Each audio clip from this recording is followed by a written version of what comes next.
que es una rama de la filosofía que estudia el conocimiento y fue clave para el nacimiento de lo que hoy conocemos como psicología.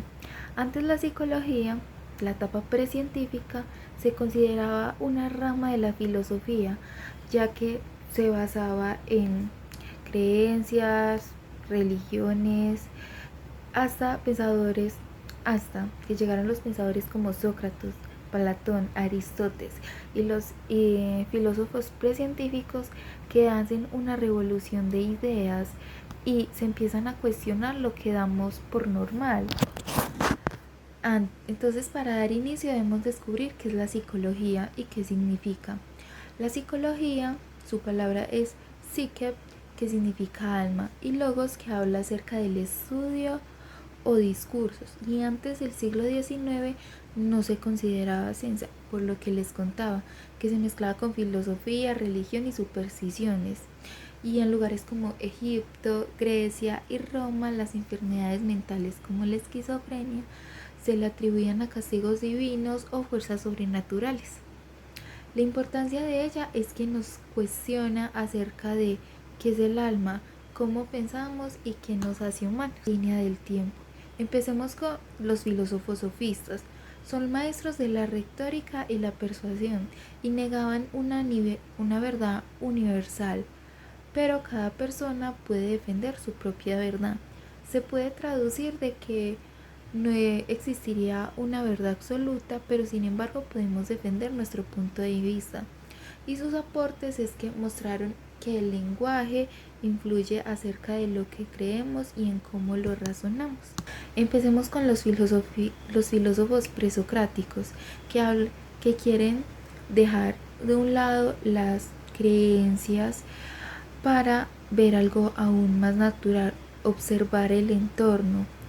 Y en este encontraremos personajes como Heráclito, que habla acerca de que todo cambia, Parménides, que habla sobre el ser eterno, Pitágoras, que nos explica que los números son la base del universo, Demócrito, que habla acerca de que la psique, o sea el alma, está hecha de átomos, y Empédocles, que habla acerca de la naturaleza y los sentidos. Y su cambio clave es dejar de un lado el mito y llegar a la razón.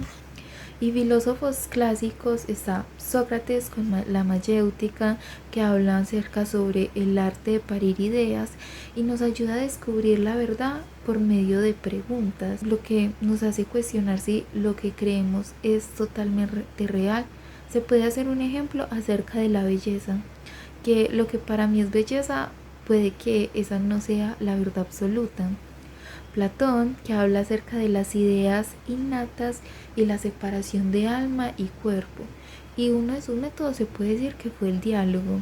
Y Aristóteles, que hace la observación entre unión mente y cuerpo, y se puede decir que es un padre en sí de lo que es la filosofía precientífica. Redominando todo eso, podemos decir que la psicología precientífica sembró las preguntas sobre la mente y el alma, que los sofistas mostraron el poder del lenguaje, los presocráticos que nos abrieron un camino a la razón, y los filósofos clásicos que construyeron las bases para consolidar lo que hoy tomamos como la psicología como ciencia. Y se puede decir que el brinco que dio la psicología como ciencia fue después del laboratorio que se creó en 1987 por William Wood. La epistemología la podemos definir como la rama de la filosofía que estudia el conocimiento, que estudia su origen, sus límites y por supuesto su validez. A lo largo de la historia, el ser humano ha buscado respuestas a preguntas fundamentales como sobre la verdad, la razón y la experiencia misma. Hoy conoceremos las principales corrientes que dieron forma a la epistemología en todo su espectro. La fenomenología propone estudiar los fenómenos tal como aparecen en la conciencia. Husserl defendía que los objetos existen independientemente de nosotros, pero solo adquieren sentido cuando los percibimos. Esta corriente permitió explorar emociones y vivencias como el amor, la angustia o la duda. La hermenéutica es el arte de interpretar textos y hechos humanos. Su importancia radica en comprender el sentido profundo del escrito, considerando el contexto histórico y cultural. Nos recuerda que todo acto comunicativo es en esencia simple interpretación. Esta corriente analiza la relación entre lenguaje, pensamiento y realidad. Busca responder a preguntas como ¿qué significa significar? O cómo el lenguaje moldea nuestro conocimiento.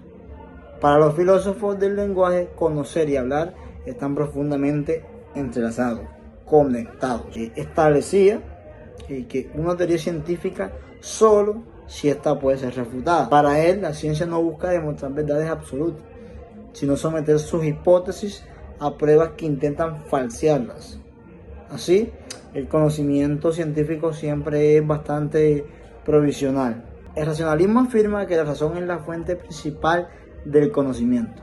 Descartes defendía la existencia de ideas innatas y la deducción como método para alcanzar verdades universales. El empirismo sostiene que todo conocimiento proviene de la experiencia sensorial. Locke decía que hacemos como una tabla rasa, sin ideas innatas y aprendemos solo a partir de lo que vivimos.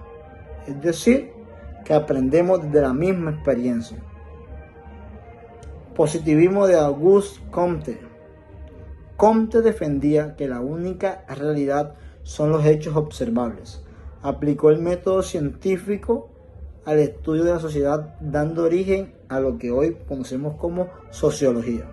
La epistemología ha recorrido un camino entre la razón, la experiencia, la interpretación y por supuesto la crítica. Cada corriente aportó una forma distinta de comprender el conocimiento, construyendo la base de la ciencia moderna o lo que conocemos como ciencia moderna. Todos pensamos que entendemos la mente humana. Usamos frases como sentido común o psicología inversa. Pero ¿es la psicología una ciencia real como la química o la física? La respuesta corta es un rotundo sí. La psicología es la ciencia que estudia la conducta y los procesos mentales. Su evolución, desde la filosofía hasta el laboratorio, la consolidó como una disciplina científica. ¿Qué hace que una idea sobre la mente sea científica y no solo una opinión? Es un método. Hoy exploraremos cómo la psicología cumple con los estándares científicos más rigurosos. La ciencia se basa en la evidencia empírica y la objetividad. La psicología adopta el método científico para estudiar fenómenos que a menudo son abstractos. ¿Cómo se hace esto? Usando mediciones estandarizadas. En lugar de decir una persona está triste, un psicólogo mide niveles de cortisol, aplica escalas válidas de depresión o analiza patrones de conducta. Las principales herramientas de la psicología científica son la experimentación, la cual permite establecer relaciones de causa y efecto al manipular variables en ambientes controlados. Un ejemplo es el estudio del efecto de la privación del sueño en la memoria. Estudios correlacionales, útiles para predecir si dos variables están relacionadas, por ejemplo, el tiempo de estudio y las notas. Aunque no prueban la causalidad, la observación naturalista, para estudiar la conducta en su entorno sin interferencia, como observar el comportamiento de los niños en un parque. El nacimiento formal de la psicología como ciencia tiene fecha y lugar. En 1879, Wilhelm Wundt fundó el primer laboratorio de psicología experimental en Leipzig, Alemania. Wundt y sus seguidores usaron la introspección estructural para analizar la mente, enfocándose en los componentes básicos de la conciencia. Luego vinieron las grandes corrientes que definieron el campo, como lo es el conductismo de Watson y Skinner, que se centró solo en la conducta observable, creyendo que la mente era una caja negra, y la revolución cognitiva que a mediados del siglo XX trajo la mente de vuelta al estudio. No, amor, ya la tengo. Equiparándola con una computadora para estudiar la memoria, el lenguaje y la resolución de problemas. Estas escuelas no solo son historia, representan la constante evolución de la psicología para aplicar el rigor científico a un objeto de estudio tan complejo. La psicología no es un campo único, sino un árbol con muchas ramas científicas. La psicología clínica es la más conocida, dedicada al diagnóstico y tratamiento de trastornos mentales. La neuropsicología estudia la relación entre el cerebro y la conducta, utilizando tecnologías como resonancias magnéticas para ver la mente en acción. La psicología social investiga cómo el entorno y la presencia de otros afectan nuestros pensamientos y acciones, como en el estudio de prejuicios o la conformidad social. La psicología del desarrollo estudia los cambios en la conducta y procesos mentales a lo largo de toda la vida, desde el nacimiento hasta la vejez. Todas estas ramas comparten un núcleo: la adhesión al método científico para generar conocimiento fiable y verificable. Así que la próxima vez que alguien cuestione el estatus científico de la psicología, recuerda, no es solo hablar de problemas, es medición, experimentación, análisis de datos y teorías justas a falsación. La psicología ha evolucionado desde la especulación filosófica a una ciencia rigurosa que nos ayuda a entender y mejorar nuestra salud mental, nuestras relaciones y la sociedad. En conclusión, la epistemología nos ha permitido explorar la naturaleza del ser humano y la forma en que adquirimos conocimiento. Desde la antigüedad, filósofos como Sócrates, Platón y Aristóteles han sentado las bases para nuestra comprensión de la razón y la palabra. La epistemología nos ha mostrado que el conocimiento se adquiere a través de la interacción entre la razón y la experiencia, y que la metacognición juega un papel fundamental en este proceso. La visión mentalista del ser humano, que se enfoca en la comprensión de los procesos cognitivos y la conducta humana, ha tenido un impacto significativo en nuestra comprensión de la naturaleza. El racionalismo y el empirismo, dos corrientes filosóficas que se han desarrollado a lo largo de la historia, nos han permitido entender mejor la forma en que adquirimos conocimiento y la importancia de la razón y la experiencia en este proceso. Metacognición, que se refiere a la capacidad de reflexionar sobre nuestros propios procesos cognitivos. Es esencial para el aprendizaje y la adquisición de conocimientos.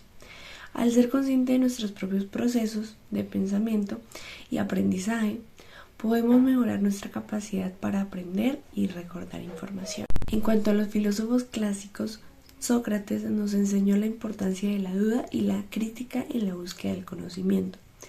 Platón nos mostró la importancia de la razón y la reflexión en la comprensión del mundo. Aristóteles, por su parte, nos enseñó la importancia de la observación y la experiencia en la adquisición de conocimientos.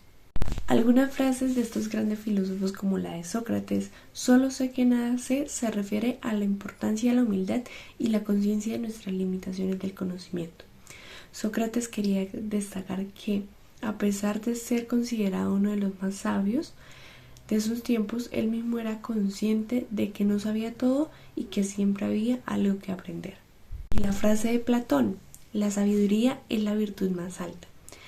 Con esta frase se refiere a la importancia de la sabiduría y la virtud más valiosa que el ser humano puede poseer. Según Platón, la sabiduría es la capacidad de entender la realidad tal como es y tomar decisiones basadas en esa comprensión. Por último, la frase de Aristóteles: "la virtud es una disposición de actuar de acuerdo con la razón". Esta frase nos dice la importancia de la razón en la toma de decisiones y la acción. Según Aristóteles, la virtud no solo es una cuestión de sentir o crear algo, sino de actuar de acuerdo a la razón y la moralidad. En conclusión, la epistemología es una disciplina fundamental para entender la naturaleza del ser humano y la forma en que adquirimos conocimientos, a través de la exploración de conceptos de la epistemología. Hemos podido comprender mejor la importancia de la razón, la experiencia y la metacognición. En el proceso de adquisición de conocimiento, la epistemología nos ha permitido entender mejor la forma en que los seres humanos adquirimos conocimiento y cómo podemos mejorar nuestra capacidad para aprender y recordar información.